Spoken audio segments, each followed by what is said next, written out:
Hey guys, happy Friday. My name is Ajane. I'm a medical social worker, hospital social worker, clinic social worker. I technically work in a clinic, I technically work at a hospital, and I technically work as a medical social worker. So welcome to today's video. I'm working from home on Fridays at this time, and I wanted to just take you guys along for the day, what my day looks like, how I get stuff done, how I move and operate, because I've shown you a lot of like actual days at the hospital and the clinic, but I don't have really a lot of work from home videos. So let's get today's video started.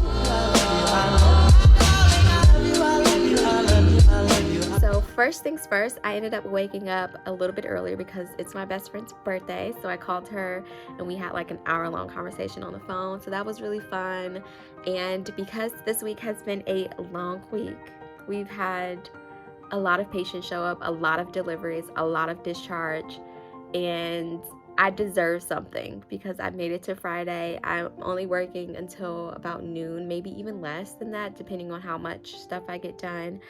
But I went and got Starbucks this morning. So went ahead and treated myself, gave myself a gift. It's payday, gotta do my budget, but I had some money on my Starbucks card. So always put money on your Starbucks card because it will come back as a good benefit. So yeah, I'm about to clock in and let's get today started. Let's see what we have, if we have any new deliveries, if we have any new babies, check on any updates and things like that. I know that I need to check in with the children's division worker about discharge because she's been MIA and it's kind of not good. Another one, I got a discharge plan, and so I'm going to write that in the notes, and then I think that's pretty much it. I want to call some follow-ups with the other clinic that I work with that isn't the specialized clinic. So I want to do some follow-ups and make some referrals for those individual patients, and then I think that should be good. But let's set up my little work from home station and get things started. Okay, so I thought I am like so shiny. I put Vaseline on my face, but I thought I'd show you guys a little work from home haul, little things that I need to have or really like to have when I am working from home. So I'm gonna try to fix the lighting. It's a little bit overcast today. I have the blinds open, but I don't think that that's good enough. So I'm gonna turn on a light real quick.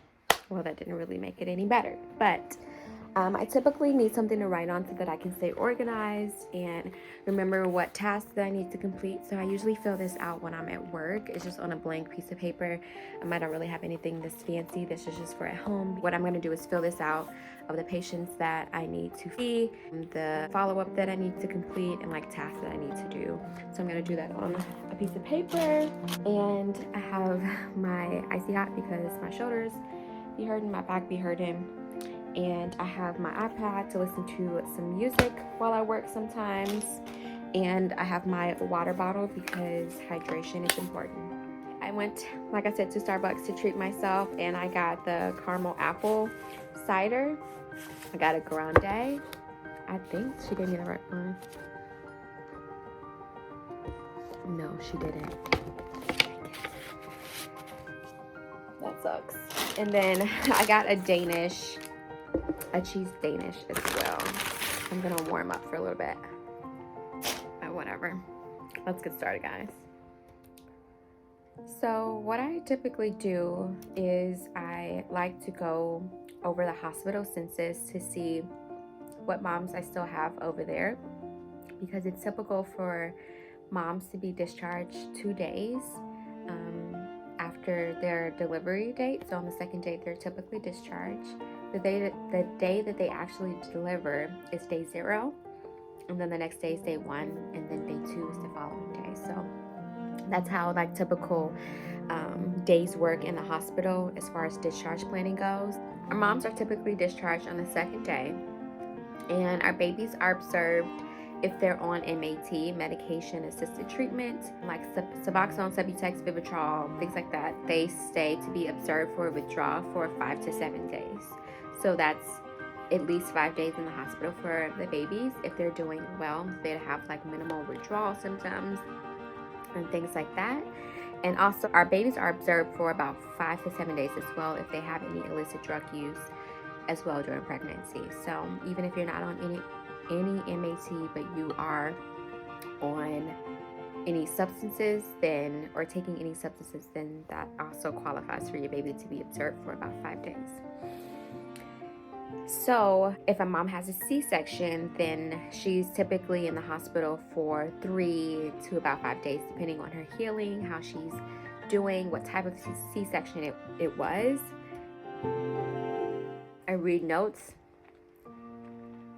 So that's what I'm doing now, is I'm going over the notes since I last left the hospital yesterday afternoon, and see if there's any concerns, any problems, any new updates about her medical status, and updates that I need to relay to Children's Division if they are involved, which they are. It seems like she's doing well as far as like her recovery goes. I also like to check any updates with the baby as well, so I also go over the notes since I last left, see if there's any new updates, see if there's any new medical concerns or concerns for the parent caring or the guardian caring for the child, and also to see if a baby was transferred over to the NICU or vice versa. So maybe a baby that was in the NICU that was being observed for one specific thing goes back to the nursery. So I check for those things, making sure that I'm aware of where the baby is currently, what room, and go over those notes. So that's what I'm doing now. I'm trying to make sure that I'm up to date on anything. I also like to check every day for the cord results to come in, and we test those to see if there's any drug use in the baby's cord. So those typically take a little bit longer to come back, about 4 to 5 days. So those won't be back for me to see until Monday when I return back to the office. And so I just checked and it's still not back yet. Sometimes it does come back sooner. It just more than likely is about 4 or 5 days. So the baby's only on day 2. So it won't come back until the weekend. So I need to write their note because I do have their discharge plans already set in stone.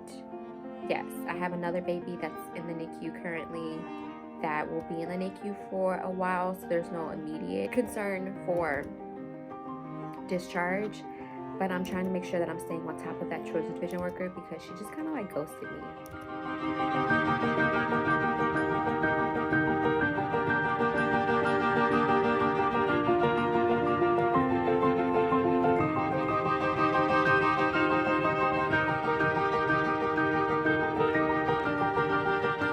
Okay, so I just got finished talking to my mom, who was in the hospital, and told her the Children's Division update.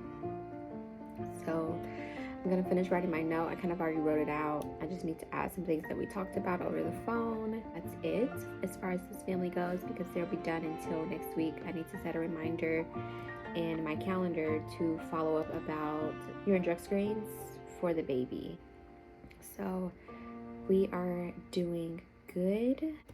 We're right on track. It's only 8:41 and I feel like I've gotten a lot accomplished and done. I'm going to try to reach out to that other Children's Division worker at about 9:30 to see if she answers the phone. I don't suspect that this discharge or this placement will be issued because mom did pretty well throughout her pregnancy.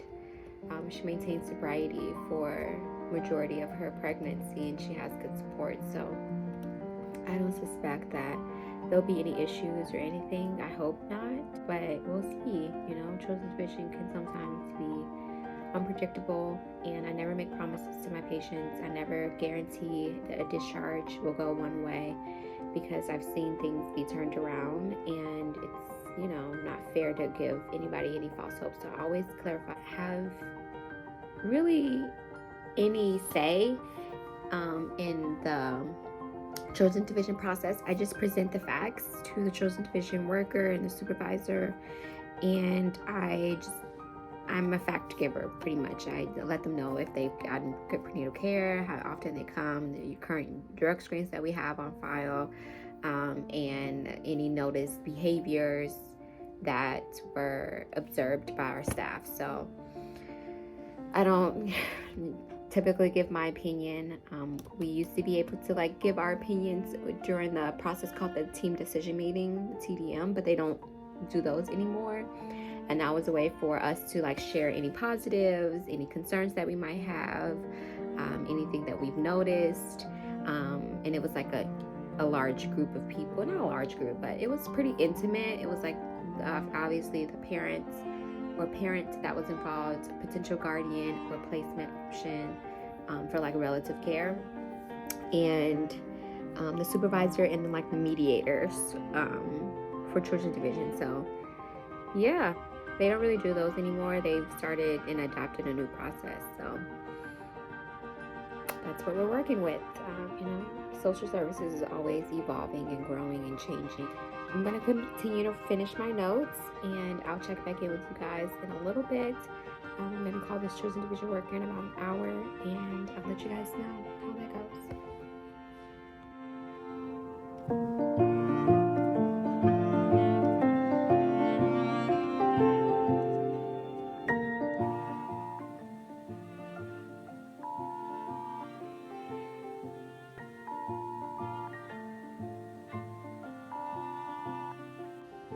This phone's ringing forever.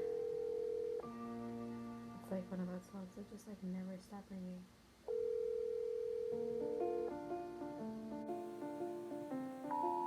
So now I'm just gonna look up our operator number because I don't know it by heart, and call her room number. Thank you for calling. It's hospital in. If you know the patient room number you're trying to reach, press 1. For patients, please enter the 3-digit room number of the patient you're trying to reach.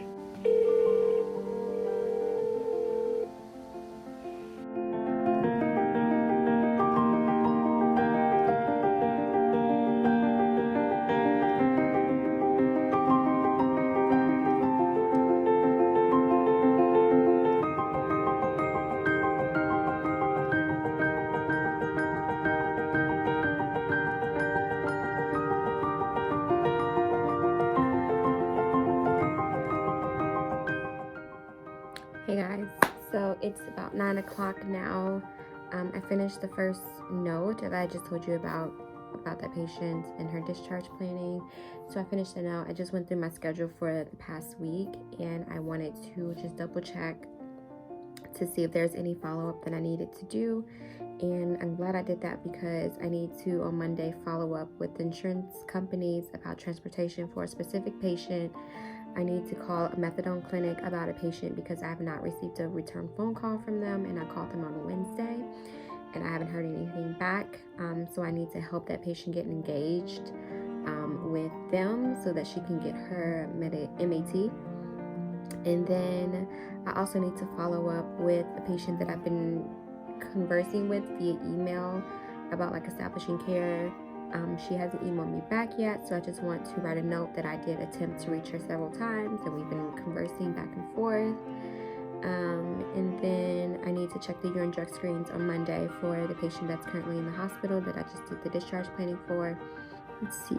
Oh, check and update for discharge planning for my baby who's currently in the NICU. So I'm going to write all of this down in my notes in my Microsoft Outlook, and so that I can have a reminder and already kind of have like a big chunk of things that I need to accomplish in the morning when I go to work. And for the day plan, for the rest of the day, I just need to call the children's division worker, and then I need to write that note about that encounter. So whether I was able to get in contact with her and left a voicemail, or had a conversation with her and write down what we talked about. And then also, if I wasn't able to actually speak with her and I left a voicemail, I need to write a note about that as well. And then I also need to make 2 referrals for, it's one family but 2 different individuals who are both pregnant. And so I need to make a referral so that they are able to get baby supplies and items. So yeah, that's what I'm doing right now. I'm hoping to be done with all of this in the next hour, and then I'll be able to check in with my coworker and see if she needs any help.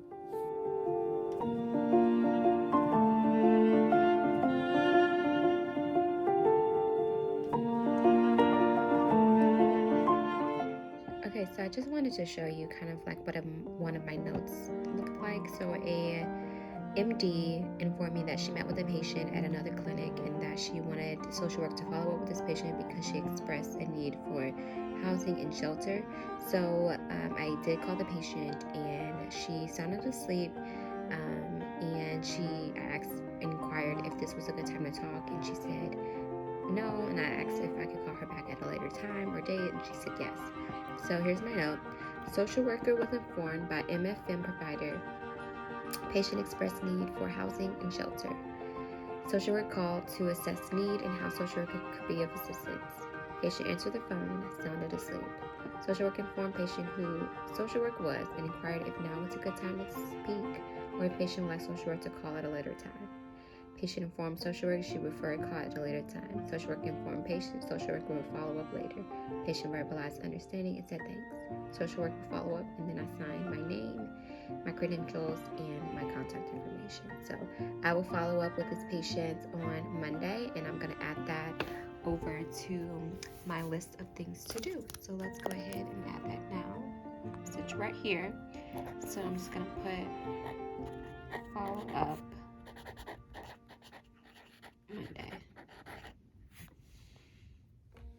So I'm just going to sign my credentials, sign that encounter. I sent a message to my coworker that I had spoke with her. This other message is for my coworker to follow up with the patient and confirm treatment. So I'm going to ignore that. And I'm going to try to see if I have this chosen division worker's email address, because we typically have started to like send secure emails to the chosen division workers with the urine drug screens, but I think she actually was one that I faxed. So I'm going to open up the patient's chart again, well, the baby's chart, and see. I'm also going to try to see if this mom is currently at the hospital. The nursing staff at the NICU, at least, they have a way to document if a patient's parents are at the NICU caring for the child, their behaviors, if they're present or not, and she's actually not present, which she typically isn't in the morning, like earlier mornings. And she has a son that she takes care of as well, so she gets him ready for school. And so let me double check this chosen division worker's name. So I'm gonna look up her name in my email. Oh, so I'm gonna try to call her again and see if she has any updates that she wants to share with me. So I'll check in with you guys in a little bit.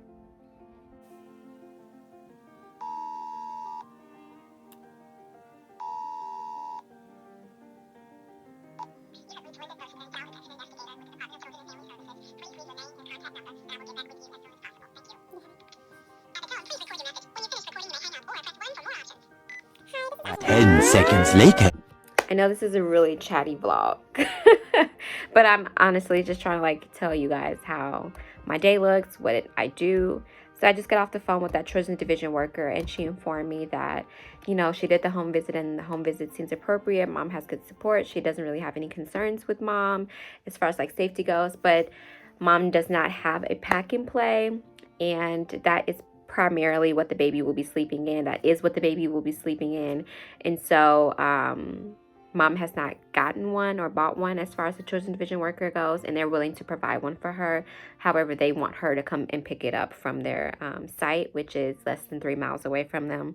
So I just probably need to call her and just encourage her to go ahead and pick that up as soon as possible, maybe on Monday. I don't know if they're going to be open on the weekends, but to just arrange a time with the children's division worker to come and pick it up, so that, you know, she's definitely showing them that she's wanting to take that effort, or if she's already bought one, to just let the children's division worker know, because they're not going to discharge baby unless they know that she has that safe sleeping space for the baby, especially because the baby is premature and in the NICU, and so the risks are a little higher for this child, and so they just don't feel comfortable sending or just having a discharge plan set with mom until she's able to get that pack and play and sleeping arrangement situation figured out. So I'm gonna call her and see if I can encourage her to, and motivate her to go ahead and just get that done. It takes less than 10 minutes to go ahead and do that, and that will just completely clear up the children's division from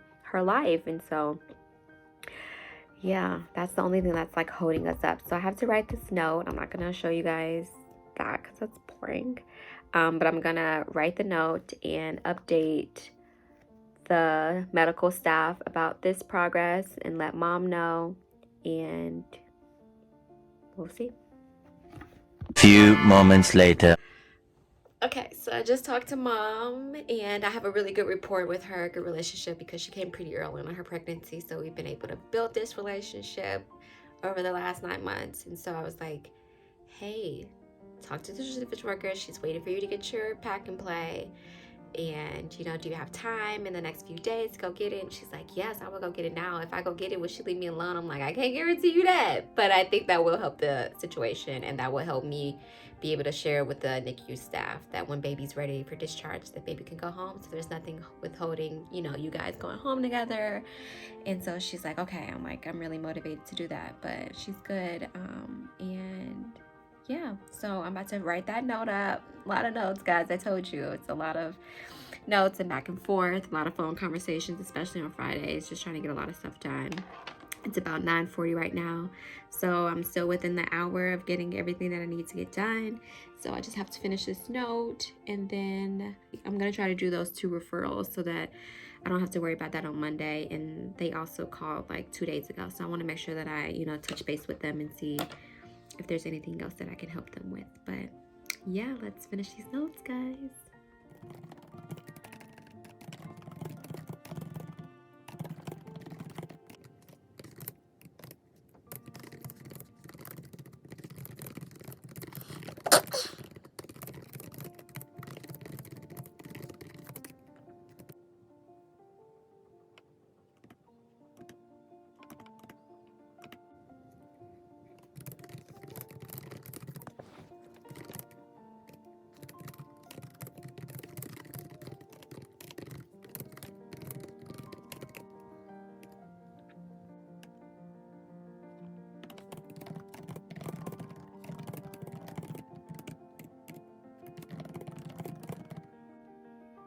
Hey guys, so it's 10:50, so I think an hour since I last talked with you, and I have honestly got enough done. As you saw, I finished my notes for Monday so that I can just cross stuff off and already have an idea of what I need to do first thing. We are technically done with the deliveries for this specific month. However, babies come when babies choose. So the next month's delivery could be born early or premature. So it just depends on the babies and when they choose to come. So I don't expect to have any deliveries when I come in Monday. However, c'est la vie. That's life. So I could actually have some deliveries or whatever. So I kind of expect it, but I don't, if that makes sense. I'm not expecting a delivery, but also like deep down, I know that I really can't expect that. Monday morning, I'm just gonna power through my to-do list. Yeah, I think that's pretty much it as far as that goes. I completed all my notes and did all of my follow-up with my patients that are currently in the hospital. I did check Monday's schedule, and it appears that a lot of those patients, like we have 2 news in the morning, which rarely ever happens. So it's going to be kind of a chaotic morning for the nursing staff and possibly us. A lot of my patients are coming more towards after lunchtime. So in the morning time, I'll be able to, rock a lot of this stuff out of the way. And yeah, so I do expect that I'll be able to get a lot of this done, and I'll still be able to meet with my patients and things like that. So yeah, that pretty much like concludes my work from home. I am about to go over my benefits because we are going through that right now. So I'm about to go through my benefits, take a look at that. I also need to double check to make sure that all of my learning modules are done that are required for each and every employee to complete. So I believe that I finished them all, but I also just need to double check to make sure that they're all completed and that I'm not like going to be penalized for not doing it. So yeah, that's what I'm about to do, is go through my benefits before I get off of work so that I can make sure that I'm, current and I am aware of the benefits that I'm going to be having for the next few months, because I'll be moving this year. So in 2022. So it's crazy. But yeah, I'm super excited, and yeah, we're done. Thank you so much for watching my video, my work from home routine. I appreciate you guys so much for going along on this journey with me, for asking questions. I'm glad that I'm able to just expose a different side of social work to a lot of you guys. A lot of people have commented under my videos like, I didn't know that this was an option for me. I didn't know that I can do medical or clinic or hospital social work. I didn't know that I can work in a specialized unit in a hospital. I didn't know that I can work in an OB. So I'm just happy that I'm able to share some light, some insight on the different possibilities of being an MSW and what you can achieve if you go ahead and get your master's degree. And yeah, I'm super excited that I'm able to just share this content with you guys. And I know that I can't share as much as I want to and show you as much as I want to, but maybe one day I'll be in a place where I can just like give you guys more information, but obviously for my own safety, for the privacy and rights of my patients and my coworkers, I'm just not comfortable doing that. But I can walk you along the process of how my day looks and what I'm doing, so that you guys have a general understanding of what a typical like work from home on a Friday looks like, especially when I have patients in the hospital, which I think my last one I didn't have patients in the hospital. So yeah, thanks guys so much for watching. I hope that you're all doing well, and I'll see you next time. Bye.